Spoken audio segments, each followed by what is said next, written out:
Qu'est-ce que le christianisme et en quoi croient les chrétiens? 1 Corinthiens 15.1 Frères et sœurs, je vous rappelle l'évangile que je vous ai annoncé, que vous avez reçu et auquel vous demeurez attachés. Résume bien les croyances chrétiennes fondamentales. Jésus est mort pour nos péchés, a été enseveli et est ressuscité pour le salut de ceux qui l'acceptent par la foi.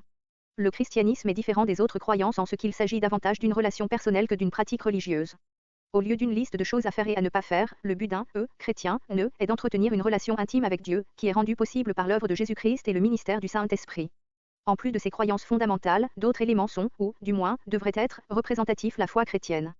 Les chrétiens croient que la Bible est la parole inspirée de Dieu, soufflée par lui, et que son enseignement est l'autorité finale en matière de foi et de vie. 2 Timothée 3.16 Car toute l'écriture est inspirée de Dieu et utile pour enseigner, réfuter, redresser et apprendre à mener une vie conforme à ce qui est juste. 2 Pierre 1.20 Sachez, avant tout, qu'aucune prophétie de l'écriture ne peut faire l'objet d'une interprétation personnelle. Les chrétiens croient en un seul Dieu qui existe en trois personnes, le Père, le Fils, Jésus-Christ et le Saint-Esprit.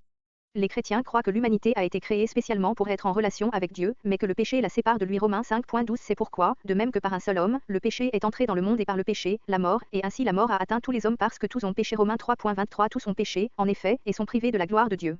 Le christianisme enseigne que Jésus-Christ, à la fois pleinement Dieu et pleinement homme. Philippiens 2.6 Lui qui était de condition divine, ne chercha pas à profiter de l'égalité avec Dieu, est venu sur terre et mort sur la croix.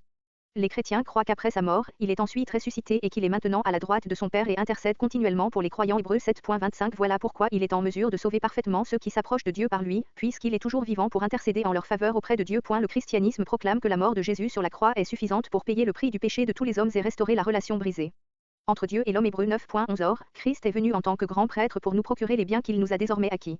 Il a traversé un tabernacle plus grand et plus parfait que le sanctuaire terrestre, un tabernacle qui n'a pas été fabriqué par des mains humaines, c'est-à-dire qui n'appartient pas à ce monde créé. Hébreux 10.10 Et c'est en raison de cette volonté de Dieu que nous sommes purifiés du péché, grâce au sacrifice de son propre corps que Jésus-Christ a offert une fois pour toutes. Romains 6.23 Car le salaire que verse le péché, c'est la mort, mais le don de la grâce que Dieu accorde, c'est la vie éternelle dans l'union avec Jésus-Christ notre Seigneur. Romains 5.8 Mais voici comment Dieu nous montre l'amour qu'il a pour nous, alors que nous étions encore des pécheurs, Christ est mort pour nous. Le christianisme enseigne qu'afin d'être sauvés et d'entrer au ciel après notre mort, nous devons tout simplement mettre toute notre foi dans l'œuvre accomplie par Christ sur la croix. Si nous croyons que Christ est mort à notre place pour payer le prix de nos péchés et qu'il est ressuscité, nous sommes sauvés. Il n'y a qu'une seule personne puisse faire pour mériter son salut. Personne ne peut être assez bon pour plaire à Dieu par ses propres efforts, car nous sommes tous pécheurs. Ésaïe 64.6 Personne ne t'invoque, personne ne se ressaisit pour s'attacher à toi. Car tu t'es détourné de nous et tu nous as fait défaillir sous le poids de nos fautes. Ésaïe 53.6 Nous étions tous errants. Pareil à des brebis, chacun de nous allait par son propre chemin, l'Éternel a fait retomber sur lui les fautes de nous tous. Nous n'avons plus rien à faire, car Christ a déjà tout fait. Sur la croix, il a dit, tout est accompli. Jean 19.30 Quand il eut goûté le vinaigre, Jésus dit, tout est accompli. Il pencha la tête et rendit l'esprit, ce qui signifie qu'il avait achevé son œuvre de rédemption. D'après le christianisme, le salut est d'être libéré de notre vieille nature pécheresse pour une relation restaurée avec Dieu. Nous qui étions jadis esclaves du péché sommes à présent esclaves de Christ. Romains 6.15 Mais quoi?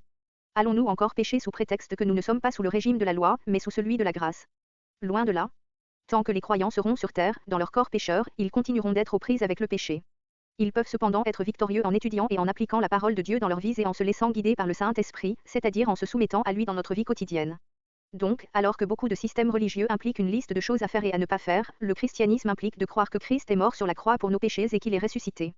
Le prix de nos péchés a été payé et nous pouvons être en communion avec Dieu. Nous pouvons remporter la victoire sur notre nature pécheresse et vivre une relation d'obéissance à Dieu. C'est cela, le véritable christianisme biblique.